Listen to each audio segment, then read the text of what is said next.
Good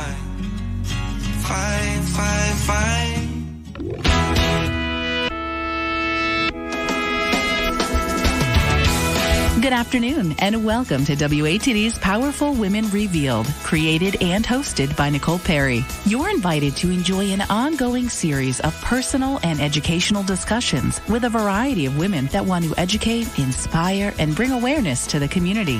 These women all have a powerful mission and appreciate the opportunity to share their stories, milestones, and successes with you. Here's your host, Nicole Perry.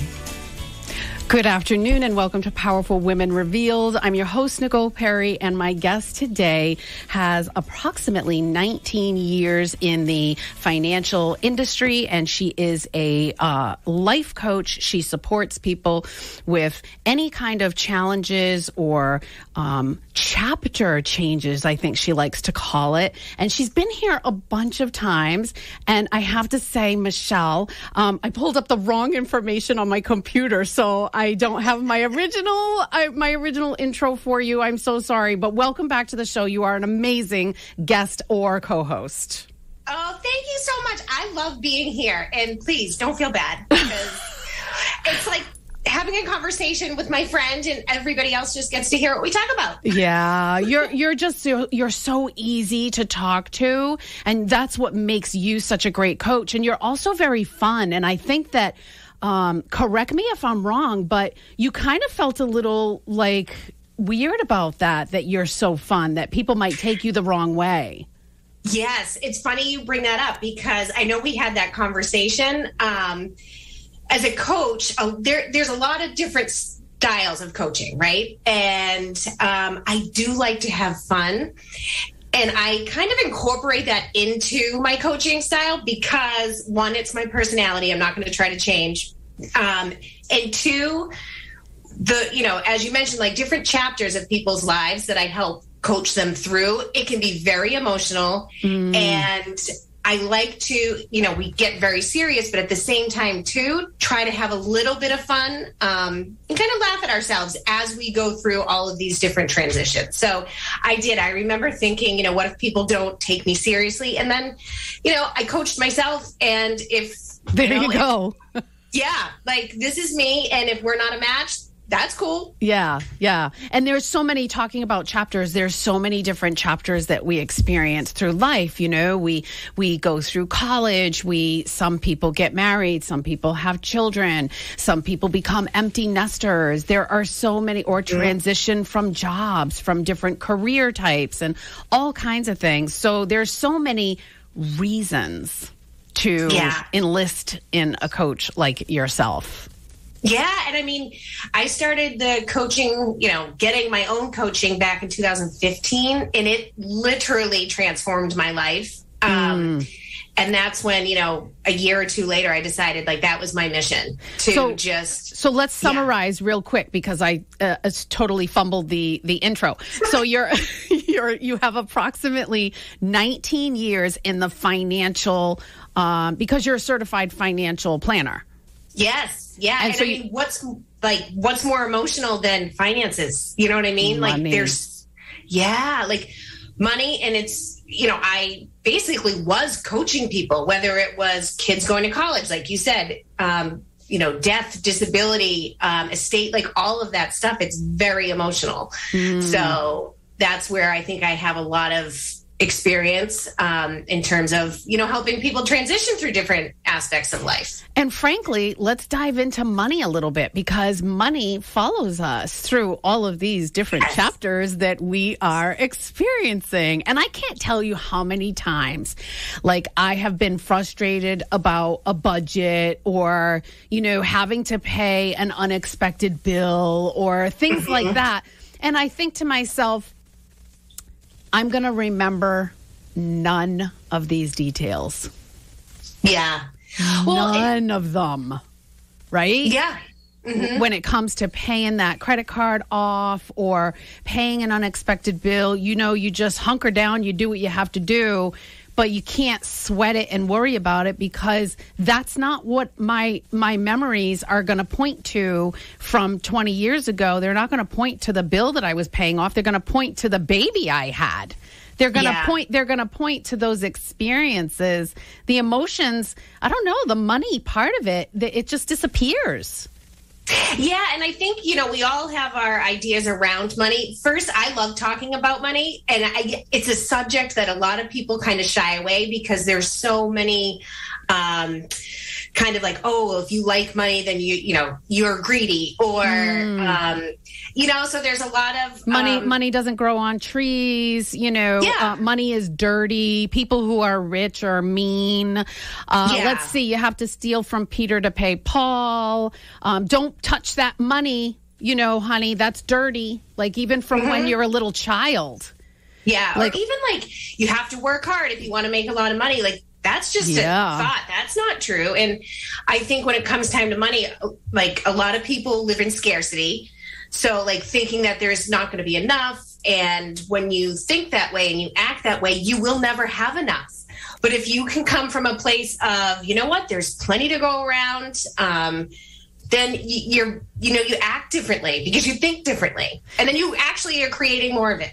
And that's my favorite thing. And then you create more of it, so you can create more scarcity or you can create more abundance. There's a great trick that I've been doing around abundance is, really wrapping our brain around the word abundance. Like, let's just think about the abundance of air. Let's just think about the abundance of trees that we see when we're driving right now down the highway. There is an abundance of lots of different things. If you can just start to see abundance, you'll see it in other areas. Oh, absolutely. Like abundance is literally everywhere.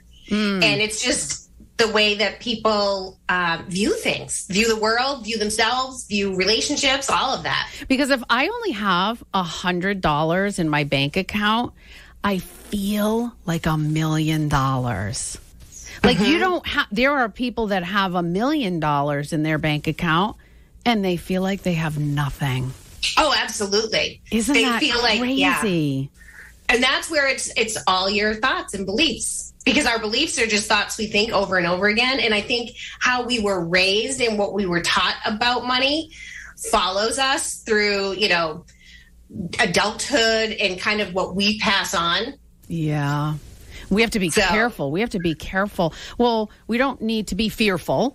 I don't mean that, but we want to be careful about what we are passing on. We want to be really mindfully aware and pay attention. I love it when I hear myself say something and I say it anyway, but I'm totally aware of it, and I almost let it come through me because, I don't want to stop that energy. I just want that energy to pass through me. And now I'm like, oh, I said that thing the other day, and I think I'm ready to let that go now. And the next time I hear myself saying something, I'm not going to say it. Like, I'm not going to let the words come out. It's just really interesting. Once we're aware, even if we still say something that is, has that scarcity mindset or whatever, even if we still say it, when we're aware of it, that awareness is the change. Oh, absolutely. Being aware is key. Mm-hmm. That's the Deepak Oprah, I like to say, because I've merged them into one being because when I listened to their meditation series, that was where I learned that awareness is change, which is really, when you think of that, you can think of the abundance of how much you're aware now. Yeah. It's a game changer for sure. And I think when it comes time to money and being aware, not necessarily meaning being aware of like every penny you're spending, but when you can become aware of what your thoughts are around money. Like I had a month in my coaching program that was our whole thing. Like we just focused on what are your beliefs around money and how can you create more of it? And it is, you can create more money. It doesn't mean that you have to get another job or you have to not go out to eat or change your lifestyle. But because when you can be aware of what you're thinking about money, because our thoughts are what create our feelings, and our feelings lead to actions. If you and actions lead to results. Yep, exactly. If your result is wanting to create more money, all you have to do is look back to whatever your thoughts are, change them if you need to, and then you'll just change the results you have. Perfect. And I love it because it's so fun. It is fun. It is fun. This is the game of life, right? Yeah. The game of life. All right. On that note, we are going to go to break. You can find Michelle at mbwliving.com, and you can also find her in the Powerful Women Rise directory. You are listening to Powerful Women Revealed, the place to go and the place to be, right here on 95.9 WATD. Hi, I'm Michelle Woerdeman, and I am here to help you navigate your life's next chapter through mind, balance, and wellness living. At every phase of our lives, through marriage, career changes, kids, and retirement, I am there for my clients emotionally to help create a personalized life plan. With my foundational coaching perspective and certified financial planning background, together we can create a plan for you through each chapter of your life. Contact me today through mbwliving.com for your free consultation. I could stop and answer all of your questions as soon as I find out how I can move from the back of the line. And we are back. You're listening to Powerful Women Revealed. And oh my God, what a beautiful song. Emily, I don't know how to say her last name. Emily Sandy? I don't know. There's like a little accent thing at the end of it. But she's just, oh my God, she's so beautiful. And I've been following her lately. I don't know why I got turned on to her, because she had like a famous song quite a few years ago. But anyway, we were talking about money in the first segment. And I really, I thought it would be a good idea to talk about how money plays into our routine. Because if you can start having some of these mental shifts in your daily routine. Oh, you know what I started doing? I started listening to meditation about money. So guided meditations, little snippets. You don't have to get, 3 hours. I mean, you can get a little 7-minute one, like a guided meditation around money. And that's a great way to incorporate that at the beginning of your day, right? I think that's a great idea, because one of the things when I was thinking about routine and money, and I think the more mindful we can become around how we spend our money can be a game changer. Because I think sometimes, if you're not like budget focused or whatnot, but, I've worked with some of my coaching clients that want to create more money. One of the steps we do is build into their routine is be mindful of every, I don't want to say penny you're spending, but when you're making a purchase, are you just making a purchase because you're bored? Are you making a purchase because it came into your email?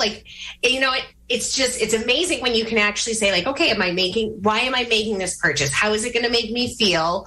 What is it going to do to my bank account? Like, what are the, what's going to come back to me like down the road if I make this purchase? So when you can be more mindful in your daily routine of how you spend your money, what does it bring you? I think that's huge. And it really goes to show you, when you start to ask yourself or pay attention to it, you're in charge. Like, I am in charge of what I do. My emails are not dictating my day. Like, so if DSW is sending me an email or whoever, we can we can definitely make a change in the world with our wallets. Like, definitely not purchase things that are not good for the environment. Like, and share. Like, that's one thing when thinking back to like the abundance, and I love living in that mindset, and I'm teaching my kids that, because as much as, they might see us, we go out to eat a lot, we love vacations and all that. At the same time, I want to make sure they see the abundance that we share with other people, especially around the holidays, which are coming up, and those that are, less fortunate. Yeah. But if you truly have that abundance mindset, you're going to help other people, which is going to just create more, right? Yeah, and I love that you're saying and you're teaching your kids to share, because you can share your time. You can help feed the homeless with your time at your local church. You can share. Recently, I was walking out of a restaurant and there was a homeless person and I didn't have any cash. And I just said, here's my food. Like, there's so many things that we can share and that will make us feel better. But you can also share, and what is it called when you sponsor a family? And there's Toys for Tots. And, there's so many good things that we can do with our money that will create a beautiful karma effect.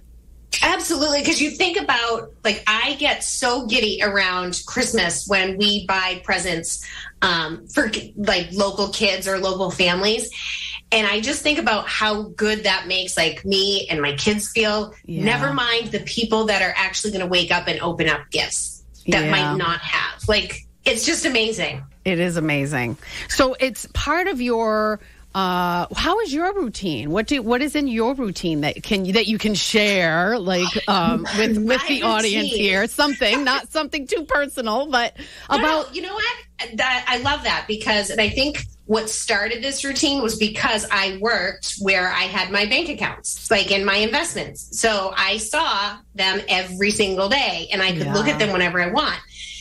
I still do that. And I don't do it from a place of like, what do I have today? What do I have today? I just look at it because I always want to know what I have. And I just look at it and honestly, I just say like, I'm so grateful. We have to be more grateful. Yeah.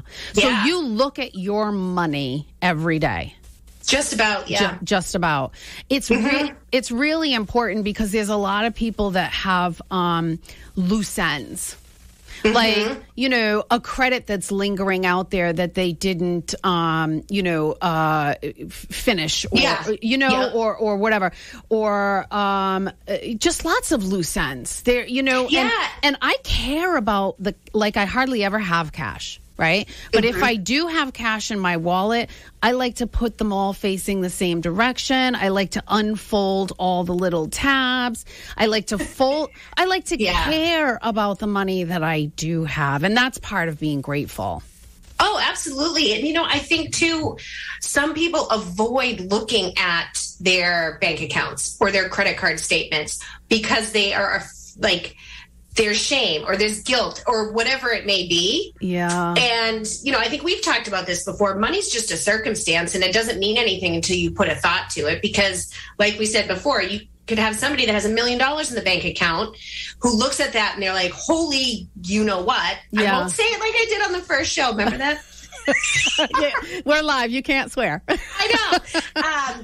But like you could have somebody that looks at that and just says like, oh my gosh, like that's so much money. But then you could have somebody look at that $1 million and say like, oh gosh, like that's not going to be enough. Like I'm going to have to go make more. So it's, or even $10,000, like in your, business account or whatever. And if you come at that place of scarcity, there'll never be enough. There'll never be enough. There'll always be an empty hole, and the money will always fall through it.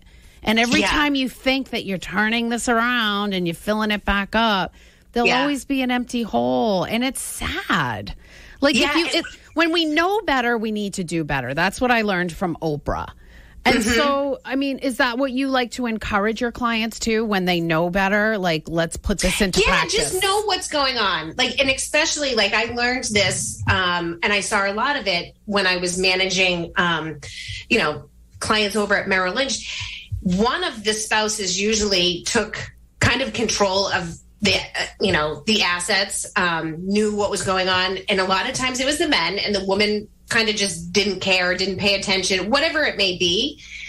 But if something happens to that spouse that has, all the financial records, knows the bank accounts, the passcodes, if something happens to that person, the passcodes, the IDs, and just like who to call if I need this. And I saw it multiple times, like the spouse that didn't pay attention had no idea what to do. Yeah. And, if you're dealing with, let's say it's a death, or some sort of disability. And now you're faced with the stress of that on top of like, wait, I don't know where my bank accounts are. I don't know who I should contact. I don't know how much money we have. I mean, that's stress that you don't need if you just ask the questions and just have an idea of what's going on. And I also think it's important. We have to go to break, but I'll leave with this final note. I also think it's important not to overwhelm ourselves with all of that. So if you don't have any idea what any of that stuff is, start with one account and find out the one passcode and just start with one. Like, just start with one question. Right? One question, one simple thing. Let your brain wrap around that and then work to the next one. And before you know it, over a period of, could be a small period of time, you'll have all of that stuff tucked away and you'll have lots of information so that you're not left stranded, really. Yeah. So, all right, we do have to go to break. You can find Michelle and connect with her at mbwliving.com. You can also find her in the directory on Powerful Women Rise, where she met me for the first time. We met each other at a luncheon, so thank you so much for that. And you are listening to Powerful Women Revealed right here on 95.9 WATD. Are you getting the support you need to move your business forward?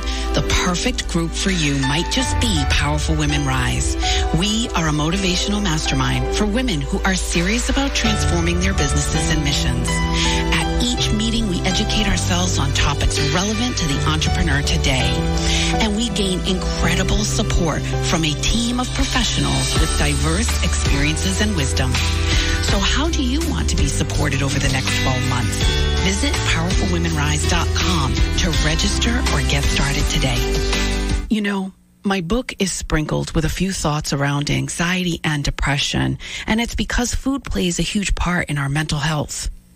As a suicide attempt survivor, I felt even more of a calling to share my thoughts around suicide prevention because while I was writing my debut book, Kate Spade and Anthony Bourdain both took their own lives.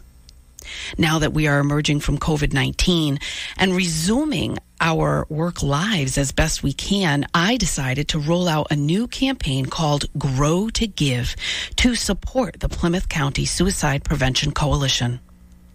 Invest in yourself, your business, and your community at Powerful Women Rise as we grow to give together, giving 10% of all membership dues to the Plymouth County Suicide Prevention Coalition. Claim your business category seat in one of our teams today by visiting powerfulwomenrise.com and click Get Started.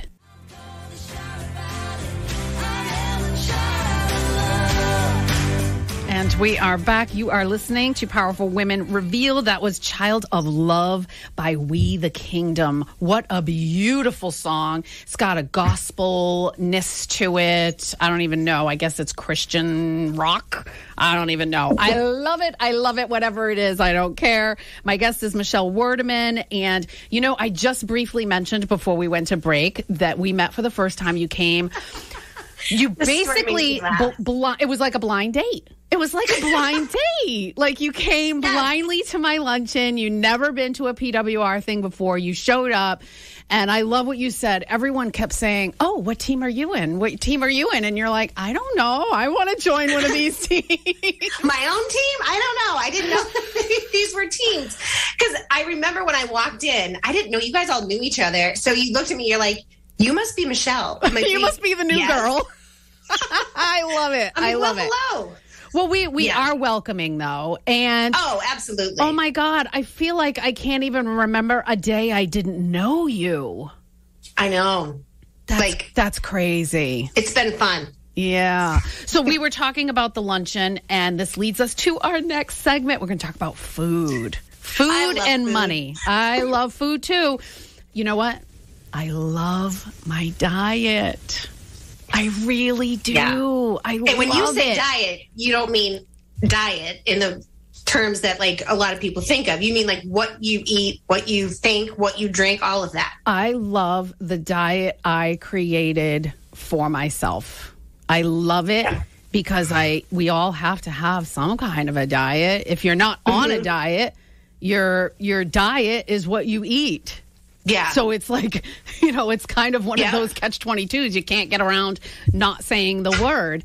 And I just love my diet. I made the most incredible stuffed mushrooms yesterday. And sorry if you're listening and you're not a mushroom person, but I love stuffed mushrooms. And I used to make them with cheese. I used to make them with dairy. I used to make them with meat. I used to make them with other stuff, and I don't eat any of that anymore. And, oh, my God, it takes practice to actually start to learn how to cook with different food, meaning when I say different, I mean more vegetables. And I want to talk about this because I used to have this mindset that when I purchase more vegetables, oh my God, it was so expensive because I was still buying all the other junk that I was buying. And that is really where it made a shift for me. I think you can always find money in the food budget. I can always find money in that food budget. Absolutely. Right? A little bit, maybe more than a little bit. And frankly, you can learn to save money if you stop buying all of the junk.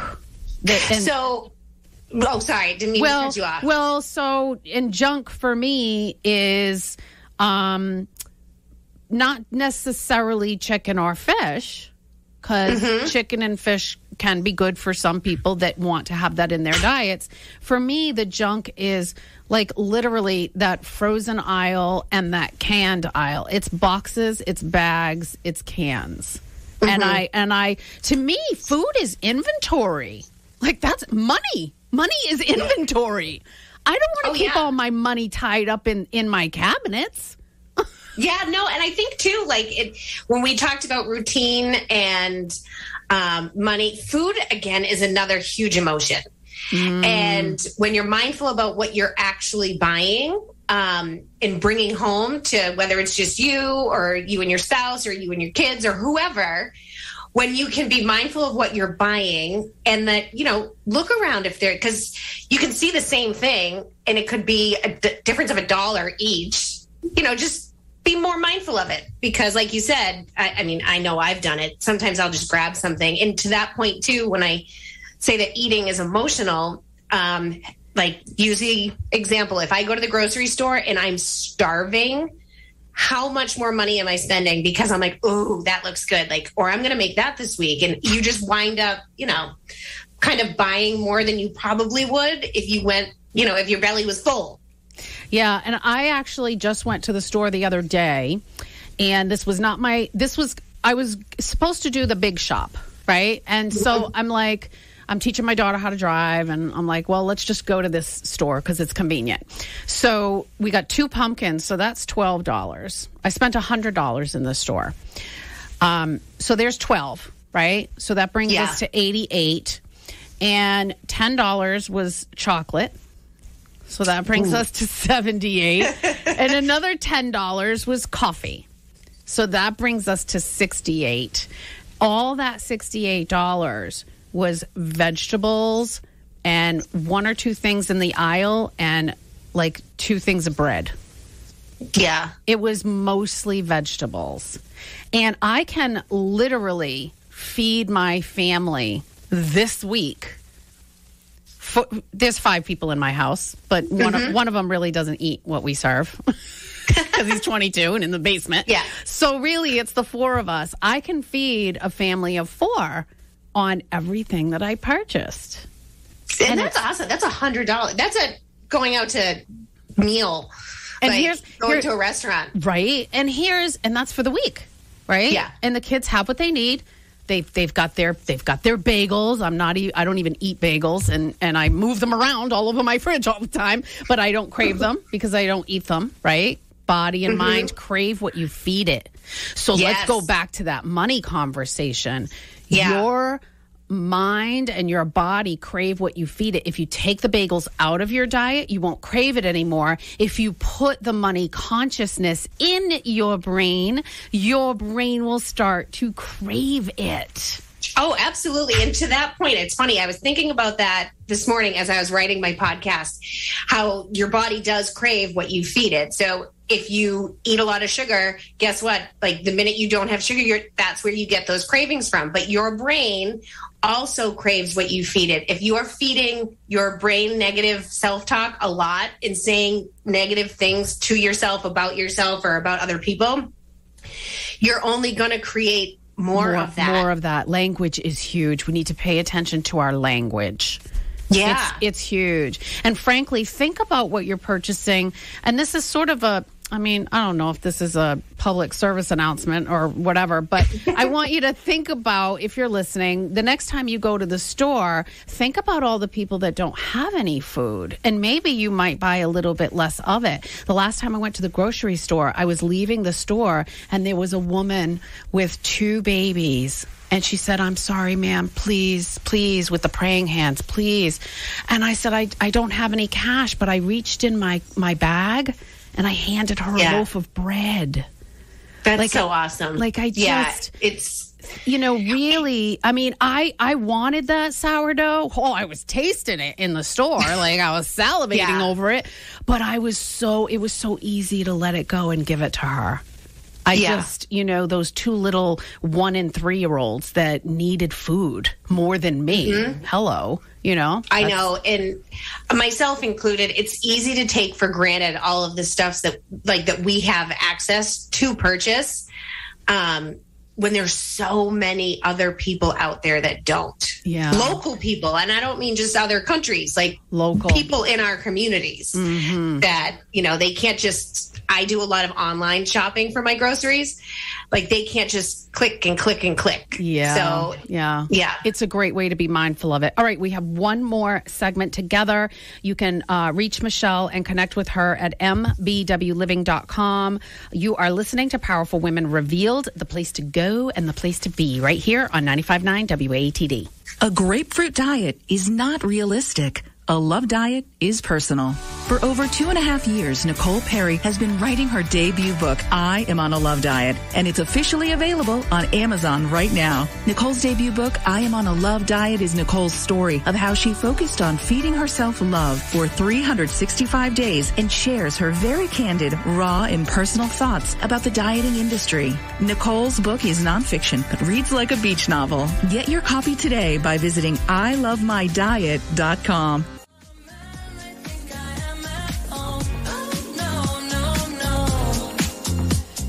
And we are back. You are listening to Powerful Women Revealed. I'm your host, Nicole Perry, and that was Cold Heart with Elton John and Dua Lipa. And I love that they just said touchdown in the lines. I don't think they meant it in a sports fashion. But, and you said a couple of times, game change. Oh, it's a game changer. It's a game changer. And because you said that a couple of times, I feel it is my duty and service to employ you to go check out the documentary Game Changers. It really changed my life. I put all of the documentaries that helped me on my path to eating better nutrition inside my book. And so Game Change. Now, have you seen the documentary? I have not. I actually just wrote that down because I didn't realize there was one. I've been watching a lot more documentaries now. I think because of COVID, I went through all of Netflix. So, so you've run out of stuff? Yeah. Like, is it possible? Is it possible to run out of things to watch? No. But yeah, I like that. I'm watching real stuff. I have my favorite shows too, but so I just wrote that down. I'm going to... Forks Over Knives, Game Changers. Forks Over Knives was really helpful for me, but Game Changers helped me to understand on a deeper level what's going on inside my blood. Like our blood is in our body and we need to know what's in it and things that are clogging it. Yeah. Everything. Start with your heart. Whatever, for me, cholesterol and blood pressure were huge for me. And I am just on such a good path. I only gained a couple of pounds over COVID. You said you gained nothing. That makes me a little bit envious because... No, but, I'd go up and down. Well, and it's stress. I think so. Now that I feel like the stress of the pandemic is starting to sort of fade a little bit. I know there are people arguing and yelling at the radio probably, but I feel like, I mean, nothing lasts forever. This is going on, it'll be a year and a half pretty much. And, you know, we're coming out from that pandemic mode, that pandemic mindset. We're seeing real people. We're smiling. Not everyone is wearing a mask. We're wearing it to be safe. But I feel like part of that stress, that fight or flight mode is letting go. And I'm able to get back to where I was pre-COVID. Yeah, that's like letting go of stress because of those cortisol levels that get increased with stress. You'll naturally start to lose weight because I learned a lot about that when I was really stressed out at my last career, and I was eating better, working out more, but I was gaining weight and I didn't understand why. And it was because I was constantly in a fight or flight situation. Say that again. You were eating better and you were working out, but I was gaining weight. You were gaining weight. And it literally came on like pretty quickly. And it was all of my stress hormones.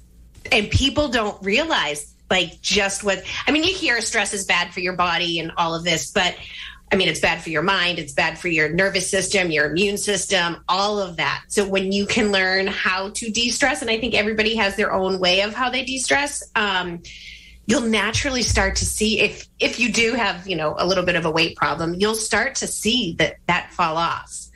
Yeah. And our weight, I mean, how we really walk around this earth, we need to care about this body that we've embodied. we need, if we want to live longer lives. I mean, I want to live a longer life. So now do you talk about, I'm sure you talk about stress on some of your podcasts. I do, yes, and anxiety, because that's something near and dear to my heart. Yeah, as somebody who has suffered from anxiety, and we've talked about that a lot. Now, do you have anything you want to mention? We're kind of out of time. If you haven't checked out my podcast, so it's called Boot Camp for Your Mind podcast. I just actually wrote my podcast for next week, which is all about the fear of feelings, and I say that because as humans, we are. Our brains are designed to avoid negative emotions because our brains don't know the difference between real and not real. So we often are afraid to feel. And I have been there. So that is huge. Yeah. We don't know the difference between if it's really happening or if it's just a thought in our head. That's huge. We really don't. Yeah. That is huge. I have a really cool quote I want to share before we sign off for today. So this is from the book that we're both reading, The Untethered Soul by Michael A. Singer. It's a beautiful book with a horse on the front cover. This quote is just so meaningful. Are you ready for this? The only permanent solution to your problems is to go inside and let go of the part of you that seems to have so many problems with reality. I love it. Isn't that beautiful? I've underlined so much. Oh, totally. I have so many earmarked pages. I'm like, wait, which page am I actually on? But well, thank you. Thank you so much for being here. Thank you. You're amazing. I want to thank you so much for listening. You can go to, again, mbwliving.com. You can go to powerfulwomenrise.com if you're interested in our December luncheon or joining one of the teams. I want to thank you for listening and spreading more love and kindness into the world, and also ending systemic racism. It is a lifelong process for everyone who shares our Mother Earth, so do what you can, speak out, and simply care. I hope you will tune in next Sunday after the news at noon. Until then, I'm your host, Nicole Perry. Have a great week, and remember, knowledge is power, and it's what you do with that knowledge that matters.